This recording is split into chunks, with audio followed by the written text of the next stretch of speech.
हमें तो कुछ याद नहीं होता है, तो किस तरह हम याद करें। तो इसी समस्या को सॉल्व कर देंगे हम कुछ कहानियों के द्वारा।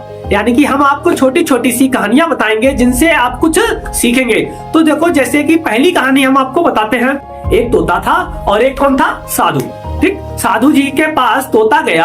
तोता साधु जी से बोला कि महाराज जी, ये बताइए कि हम कुछ भी करते हैं, कोई भी याद करते हैं, कुछ भी हम याद करें तो वो हमें बिल्कुल याद नहीं होता है। ठीक, साधु जी ने सुना। साधु जी ने सुन के क्या किया, थोड़े से हल्के से मुस्कुराए।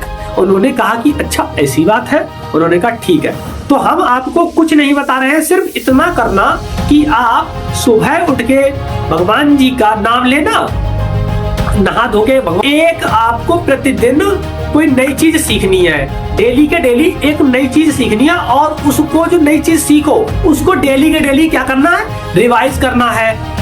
क्या करना है? रिवाइज करना, बार बार उसी को प्रैक्टिस करनी है, उसकी का अभ्यास करना है। तो जो तोता था, तोते ने कहा ठीक है गुरुजी, ऐसी बात, मैं यही करेंगे आज से। तोते ने क्या किया, अगले दिन सुबह नहा धो के पूजा करके, ठीक है ना, और उसके बाद वो एक नई आदत रोज सीखने लगा। ऐसा ही उसने कई दिन तक किया और जब उसने कुछ दिन बाद देखा कि उसे तो बहुत कुछ आने लगा। तो इससे यानी कि बहुत कुछ आने लगा, जैसे कि उसने कई सारी चीजों को सीख लिया था। ऐसा लग रहा था कि उसने क्या किया, कई सारी चीजों को सीख लिया है। तो एक दिन फिर वो बाबा जी के पास दोबारा से गया। बाबा जी से कहा कि देखो बाबा जी, अब हमको बहुत चीजें आने लगी हैं। तो वैसे ही हमारी स्टडी में भी होता है क्या, कि अगर आप डेली का थोड़ा थोड़ा एक नई चीज डेली के डेली सीखते हो, इकट्ठा तो याद नहीं कर सकते हैं हम, क्योंकि किताबें हमारी इतनी, तो हमें एक साथ तो याद नहीं कर सकते हैं। तो क्या करेंगे, डेली के डेली एक नई चीज सीखेंगे और सीखने के बाद उसे रख नहीं देंगे कि ये जो भी किताबें थी सीखा, उसके बाद उनको एक जगह पे रख दिया।